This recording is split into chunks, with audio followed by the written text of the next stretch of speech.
Hey, salut tout le monde, c'est Miko, bienvenue sur la chaîne. Nouvel épisode de Love, Death and Robots. Le précédent était vraiment très sympathique. Petite surprise d'avoir vu un live action. Est-ce qu'on va en avoir d'autres? Je suis pas sûr parce que là on va attaquer l'avant-dernier épisode.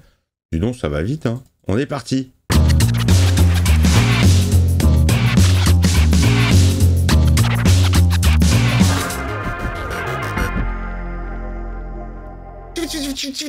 Balance. Clac. Alternate Stories. Vous kiffez l'accent ou pas? Bienvenue sur Multiversity, l'application américaine numéro 1 de l'histoire alternative. J'adore. Vous permet de modifier un élément du passé et vous présente des simulations virtuelles des conséquences de ce changement. Ah, c'est pas mal ça. La mort d'Adolf Hitler. À présent, modifions la date du décès. 6 variations de l'histoire sont incluses dans cette démonstration. Ah, c'est ouf. Simulation de décès numéro 1. Allez, ça part.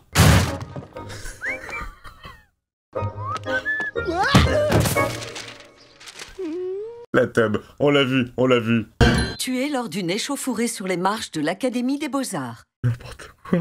La Première Guerre mondiale reste inchangée. N'importe quoi. Bombe atomique lardée sur Berlin par les États-Unis en 1952. Ah, ça change tout quoi. Neil Armstrong, premier homme à marcher sur la Lune. Allez, numéro 2. Simulation de décès numéro 2. Toujours la même entrée. Ah, ça a été rapide. L'Autriche devient une puissance majeure de l'industrie automobile. La Première Guerre mondiale a lieu. Quoi qu'il arrive, il y a toujours la guerre. Willy Brandt, premier homme à marcher sur la Lune, 1958. C'est énorme. L'idée, elle est super drôle. Simulation de décès numéro 3. J'ai réussi à éviter le petit fudge, la caravane, que ça va être la troisième mort. Ah, on l'a vu le petit, salut hein. Piégé dans un bloc de gélatine. Hitler est la victime hasardeuse d'une arme de capture par gélatine développée par l'aristocratie russe. N'importe quoi. Première Guerre mondiale, promptement terminée en 1915. Il y a de la gelée partout. Vladimir Poutine, premier homme digne de ce nom à marcher sur la Lune, 1988. Le torse poilu avec les muscles. Simulation de décès numéro 4. Ouais, il est dingue cet épisode. C'est très compliqué de le réagir parce qu'il est rapide, il passe super vite, les séquences sont très rapides. Le gros nichon, je le laisse. Non, là je peux pas le laisser. Ah ouais, non, je peux pas. Ah, ça fait une croix gammée. Les 4 prostituées sont arrêtées avant de se révéler être des exploratrices libidineuses venues d'une dimension parallèle très sexy afin d'enseigner l'astroplaisir multidimensionnel au peuple viennois.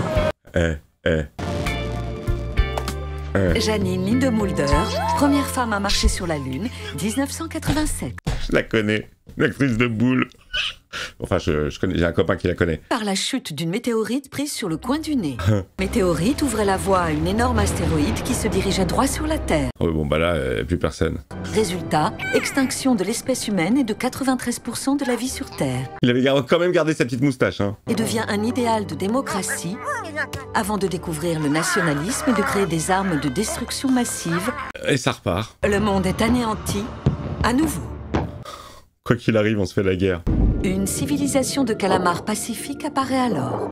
Glugsner Glug, premier calamar à marcher sur la Lune en 2 973 412. Le blaze. Simulation de décès numéro 6. Allez, c'est la dernière, je crois. Il est barré cet épisode, les amis. Il est complètement zinze.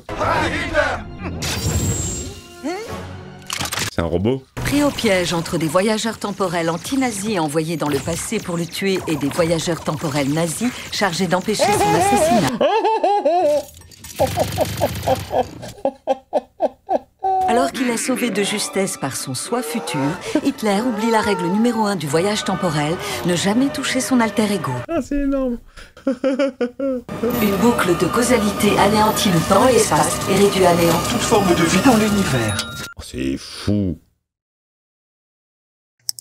Oups, pardon pour ce désagrément. Merci d'avoir choisi Multiversity. À présent, c'est à votre tour de réécrire l'histoire. C'est énorme. C'est énormissime. Je la veux cette appli. Je vais faire des simulations de plein de trucs. Et si James Gunn avait sorti un bon Superman? Je dis ça alors que j'enregistre la vidéo avant d'avoir vu le film. Oh, puis la zik à la fin, oh, putain. Bon, faut avoir de l'humour, certes, moi j'en ai.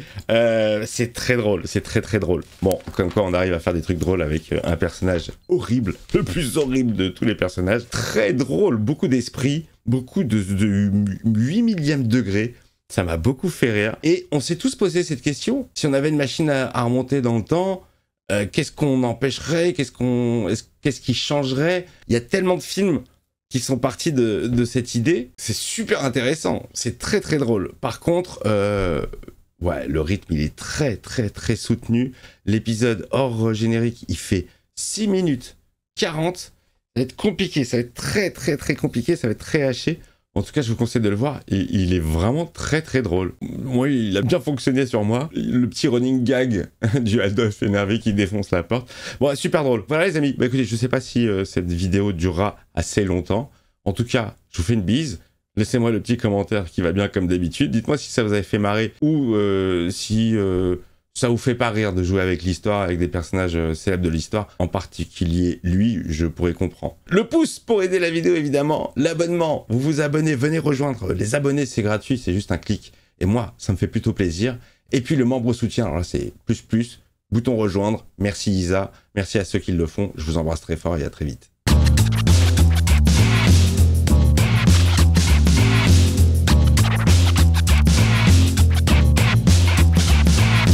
Thank